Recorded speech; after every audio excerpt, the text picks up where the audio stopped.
to Interviews with Abolitionists. Today we have a special guest, Mr. John Brown. Good to be here. Mr. Brown, how have you been doing lately? I've been doing well. First of all, we have a few questions for you. Would you like to answer? I'll be happy to. Okay, my first question is, when were you born? And where were you born? Well, I was born in a very religious family in Torrington, Connecticut on May 9, 1800. Good. What made you decide to become abolitionist? Well, my family, as I said earlier, was very religious, which made us despise slavery in any shape or form. Thank you. We actually have some letters from our viewers. Would you like to answer them? Sure.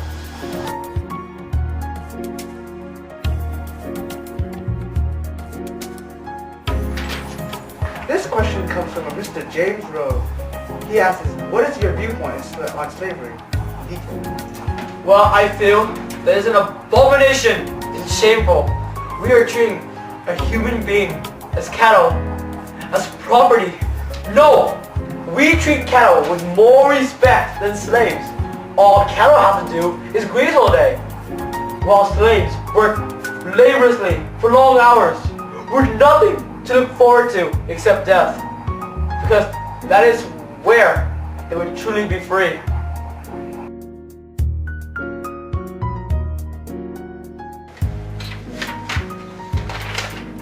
Our next question comes from a Bob Jones. He asks you, why do you oppose slavery? I believe God had charged me with the duty to purge slavery from this land. I can't stand the hypocrisy I see in front of me. Didn't the Declaration of Independence that our forefathers wrote clearly state that all men were created equal? Well, I believe that African Americans are also included, because they are men, are they not? I don't see any reason why slavery even still exists. The very foundation of our country was to establish a land of freedom for one and for all. And yet all I see is a land of freedom for those who can afford it. Interesting. Why do you say it's a land of for people who can afford it? Well, as you can see, our society is selling freedom, like as if it was an object. Freedom is a right that every person deserves, no matter what the color of skin is. I am a strong believer in natural rights, where every human being is born with the right to life, to liberty, and to pursuit of happiness.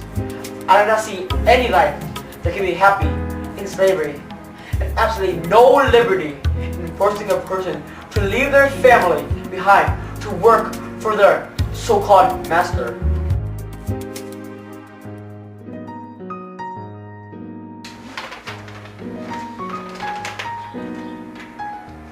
How do you plan to abolish slavery is a question that Sarah Anthony asked.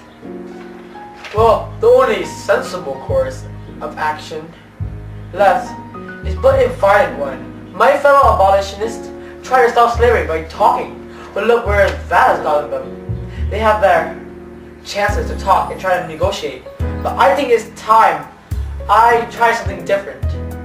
The only result trying to convince the South of getting rid of slavery is a failure. So I plan to target anyone who is in support of slavery and make them see that they have no choice but to rid themselves of slavery.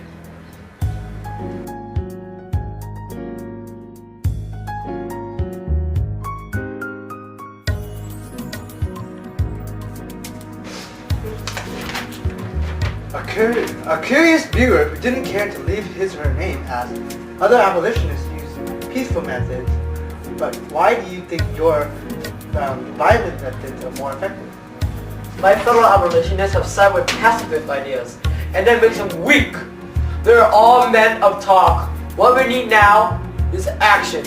How do you expect the South to recognize our ideas if we hide behind our words? We must strike fear into the heart of those who take the side of slavery in order to get what we want. This is the only way to stop slavery. The time for talk has expired, and the only solution left is to use more aggressive tactics. We must stop clashing with our pens. Instead, we must pull out our swords and fight.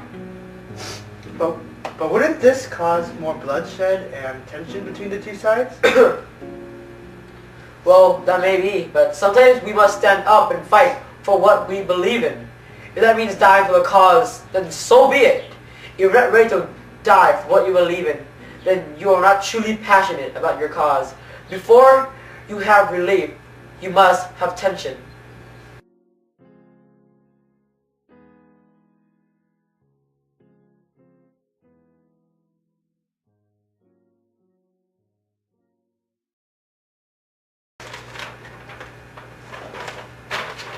Mr. Christian Grove asks, what happened during your attack in Kansas, and what provoked that attack?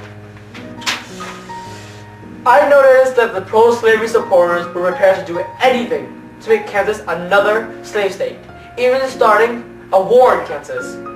I was outraged when I heard what had happened in Lawrence.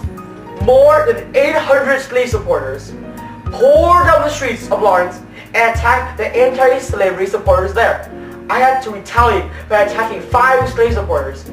We needed to show that we were serious when we say that we want to abolish slavery. Do you believe that taking an eye for an eye would solve the problem? This is not politics anymore. It is rapidly becoming a war between abolitionists and border ruffians. And in war, if one side attacks, then the other must retaliate even harder. We cannot let their actions go unpunished.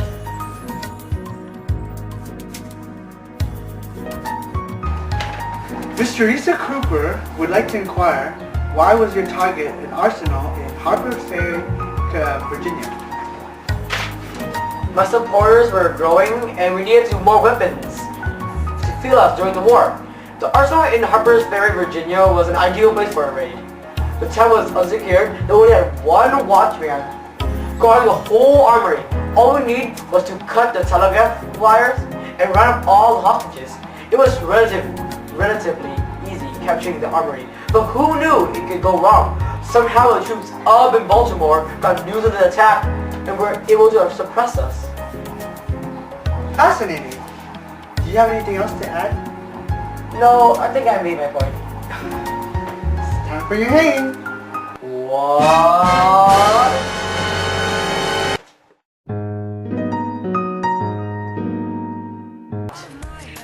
This is the only way to stop slavery.